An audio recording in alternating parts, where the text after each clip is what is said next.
Barisardo, sequestrati 51 kg di hashish, colpo da 220.000 euro.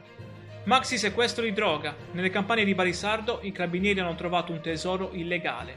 Oltre 51 kg di hashish interrati. Io sono Matteo e ti ringrazio per essere qui sull'Isola Informa. Per non perderti i prossimi aggiornamenti sulla nostra isola, iscriviti, lascia un bel mi piace a questo short e fammi leggere la tua opinione, per me sempre importante. Il ritrovamento è avvenuto nell'ambito dell'operazione Termine, coordinata dalla Direzione Distrettuale Antimafia di Cagliari.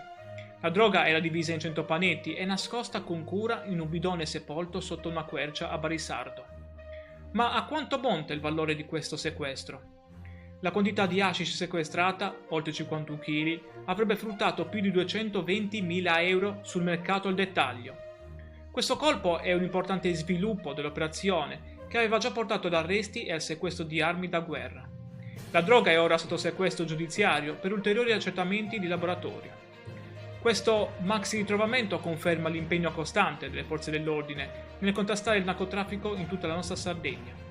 Aiutami a informare la comunità, metti un mi piace, iscriviti al canale per tutte le notizie di cronaca della Sardegna. Grazie come sempre per avermi seguito e passi una fantastica giornata. Ciao!